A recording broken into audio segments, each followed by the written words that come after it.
बोलो गीता माता की जय।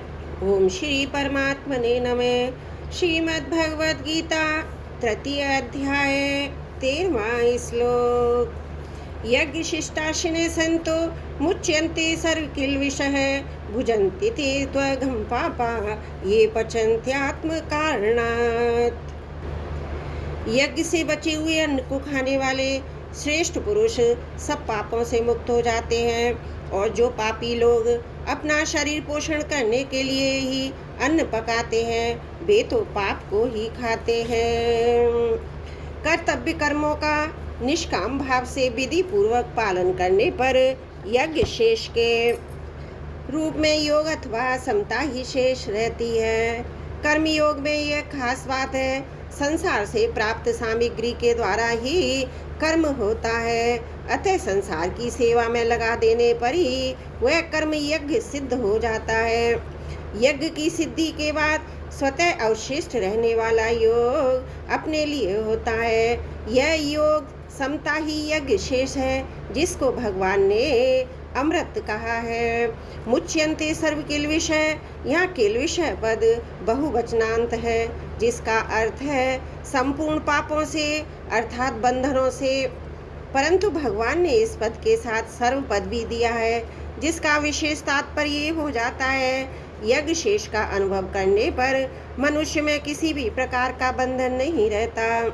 उसके संपूर्ण कर्म विलीन हो जाते हैं। संपूर्ण कर्मों के विलीन हो जाने पर उसे सनातन ब्रह्म की प्राप्ति हो जाती है। इसी अध्याय के 9वें श्लोक में भगवान ने यज्ञार्थ कर्म से अन्यत्र कर्म को बंधन कारक बताया, और यज्ञार्थ कर्म करने वाले मनुष्य के संपूर्ण कर्म विलीन होने की बात कही। और जो बात आई है वही बात यहाँ सर्व किल्बिषः पद से कही गई है। तात्पर्य है कि यज्ञ शेष का अनुभव करने वाले मनुष्य संपूर्ण बंधन रूप कर्मों से मुक्त हो जाते हैं। पाप कर्म तो बंधन कारक होते ही हैं, सकाम भाव से किए गए पुण्य कर्म भी फलजनक होने से बंधन कारक होते हैं। यज्ञ शेष का अनुभव करने पर पाप और पुण्य दोनों ही नहीं रहते। अब विचार करें कि बंधन का वास्तविक कारण क्या है। ऐसा होना चाहिए, ऐसा नहीं होना चाहिए, इस कामना से बंधन होता है। यह कामना संपूर्ण पापों की जड़ है, अतः कामना का त्याग करना अत्यंत आवश्यक है। वास्तव में कामना की कोई स्वतंत्र सत्ता नहीं है।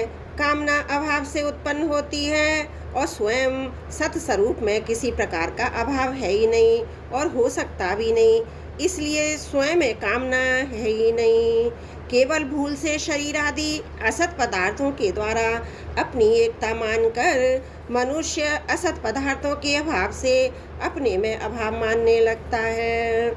उस अभाव की पूर्ति के लिए असत पदार्थों की कामना करने लगता है। साधक को इस बात की तरफ ख्याल रखना चाहिए कि आरंभ और समाप्त होने वाली क्रियाओं से उत्पन्न और नष्ट होने वाले पदार्थ ही तो मिलेंगे। ऐसे उत्पत्ति विनाशील पदार्थों से मनुष्य के अभाव की पूर्ति कभी हो ही नहीं सकती। जब इन पदार्थों से अभाव की पूर्ति होने का प्रश्न ही नहीं है, तो फिर इन पदार्थों की कामना करना भी भूल ही है। ऐसा ठीक ठीक विचार करने से कामना की निवृत्ति सहज हो सकती है। हाँ, अपने कहलाने वाले शरीर आदि पदार्थों को कभी भी अपना तथा अपने लिए ना मानकर दूसरों की सेवा में लगाने से इन पदार्थों तो स्वतः संबंध विच्छेद हो जाता है, जिससे तत्काल अपने सत्स्वरूप का बोध हो जाता है। फिर कोई अभाव शेष नहीं रहता। जिसके मन में किसी प्रकार के अभाव की मान्यता नहीं रहती, वह मनुष्य जीते जी ही संसार से मुक्त है। अपने लिए कुछ भी चाहने का भाव अर्थात स्वार्थ, कामना, ममता, आसक्ति एवं अपने को अच्छा कहलाने का किंचित भी भाव आत्म कारणात् के अंतर्गत आता है। मनुष्य में स्वार्थ बुद्धि जितनी ज़्यादा होती है वह उतना ज़्यादा पापी होता है, जिसका अर्थ केवल पकाने से ही ना होकर खाना पीना चलना बैठना आदि समस्त सांसारिक क्रियाओं की सिद्धि से है। यहाँ पचंती पद उपलक्षक है। अपना स्वार्थ चाहने वाला व्यक्ति अपने लिए पकाए कार्य अथवा दूसरे के लिए, वास्तव में वह अपने लिए ही पकाता है। इसके विपरीत अपने स्वार्थ भाव का त्याग करके कर्तव्य कर्म करने वाला साधक अपने कहलाने वाले शरीर के लिए पकाए तथा दूसरे के लिए, वास्तव में वह दूसरे के लिए ही पकाता है। संसार से हमें जो भी सामग्री मिली है उसे संसार की सेवा में ना लगाकर अपने सुख भोग में लगाना ही अपने लिए पकाना है। संसार के छोटे से छोटे अंश शरीर को अपना और अपने लिए मानना महान पाप है, परंतु शरीर को अपना न मानकर इसको आवश्यकता अनुसार अन्न जल वस्तु आदि देना, इसको आलसी प्रमादी भोगी नहीं होने देना, इस शरीर की सेवा है जिससे शरीर में ममता आसक्ति नहीं रहती। मनुष्य को अपने कर्मों का फल स्वयं भोगना पड़ता है, परंतु उसके द्वारा किए गए कर्मों का प्रभाव संपूर्ण संसार पर पड़ता है। अपने लिए कर्म करने वाला मनुष्य अपने कर्तव्य से च्युत हो जाता है। अपने कर्तव्य से च्युत होने पर ही राष्ट्र में अकाल, महामारी, मृत्यु आदि महान कष्ट होते हैं। अतः मनुष्य के लिए उचित है अपने लिए कुछ भी ना करे, अपना कुछ भी ना माने तथा अपने लिए कुछ भी ना चाहे। कर्म फल उत्पन्न और नष्ट होने वाली वस्तु मात्र का आश्रय लेना अपने लिए पकाने के अंतर्गत है। इसलिए भगवान ने छठे अध्याय के पहले श्लोक में अनाश्रित कर्म फलम पदों से कर्म योगी को कर्म फल का आश्रय न लेने के लिए कहा है।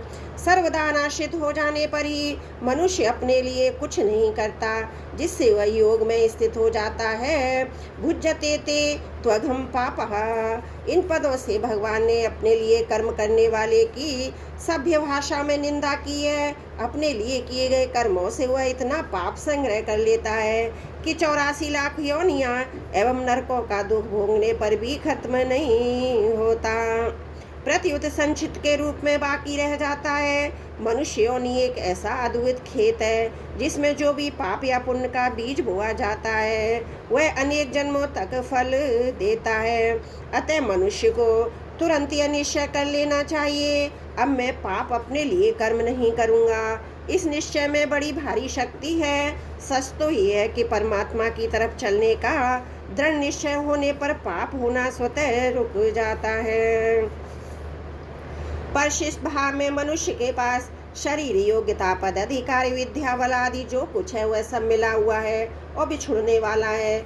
इसलिए वह अपने लिए नहीं प्रत्युत दूसरों की सेवा के लिए है। इस बात में हमारी भारतीय संस्कृति का पूरा सिद्धांत आ जाता है। जैसे हमारे शरीर के सब अवयव शरीर हित के लिए हैं, ऐसे ही संसार सभी मनुष्य संसार के हित के लिए है। कोई मनुष्य किसी भी देश, वेश, वर्ण, आश्रम आदि का क्यों ना हो, अपने कर्मों के द्वारा दूसरों की सेवा करके सुगमता पूर्वक अपना कल्याण कर सकता है। हमारे में जो कुछ भी विशेषता है वह दूसरों के लिए है, अपने लिए नहीं है। अगर सभी मनुष्य ऐसा करने लगे कोई भी बद्ध नहीं रहेगा। जब जीवन मुक्त हो जाएंगे, मिली हुई वस्तु को दूसरों की सेवा में लगा दिया जाए तो अपने घर का क्या खर्च हुआ, मुफ्त में कल्याण होगा। इसके सिवाय मुक्ति के लिए कुछ करने की जरूरत ही नहीं है। जितना हमारे पास है उसी को सेवा में लगाने की जिम्मेवारी है, उससे अधिक की जिम्मेवारी है ही नहीं। उससे अधिक मनुष्य करता भी नहीं। अपने पास जितनी वस्तु, योग्यता, सामर्थ्य है उतनी पूरी सेवा में खर्च करेंगे तो कल्याण भी पूरा होगा। शरीर से संसार का ही काम होता है, अपना काम होता ही नहीं, क्योंकि शरीर हमारे लिए ही नहीं, कुछ ना कुछ काम करने के लिए ही शरीर की जरूरत होती है। अगर कुछ भी ना करें तो शरीर की क्या जरूरत। इसलिए शरीर के द्वारा अपने लिए कुछ करना ही दोष है। मिली हुई वस्तु के द्वारा हम अपने लिए कुछ नहीं कर सकते, प्रत्युत उसके द्वारा संसार की सेवा कर सकते हैं। शरीर संसार का अंश है, अतः इससे जो कुछ होगा संसार के लिए ही होगा। संसार से आगे शरीर, इंद्रियां, मन, बुद्धि जा सकते ही नहीं, इनको संसार से अलग कर सकते ही नहीं है। इसलिए अपने सुख के लिए कर्म करना मनुष्यपना नहीं है। प्रत्युत राक्षस बना है, असुर बना है। वास्तव में मनुष्य वही है जो दूसरों के हित के लिए कर्म करता है। अपने सुख के लिए कर्म करने वाला पाप का ही भक्षण करते हैं, अर्थात सदा दुखी ही रहते हैं। दूसरों के हित के लिए कर्म करने वाले संपूर्ण पापों से मुक्त हो जाते हैं, अर्थात सदा के लिए सुखी हो जाते हैं। त्रुटियों के लिए क्षमा प्रार्थी हूँ। 13वां श्लोक समाप्त। वसुदेव सुतं देवं कंस चारुण मर्दनम देवकी परमानंदम कृष्णं वंदे जगद्गुरुम्।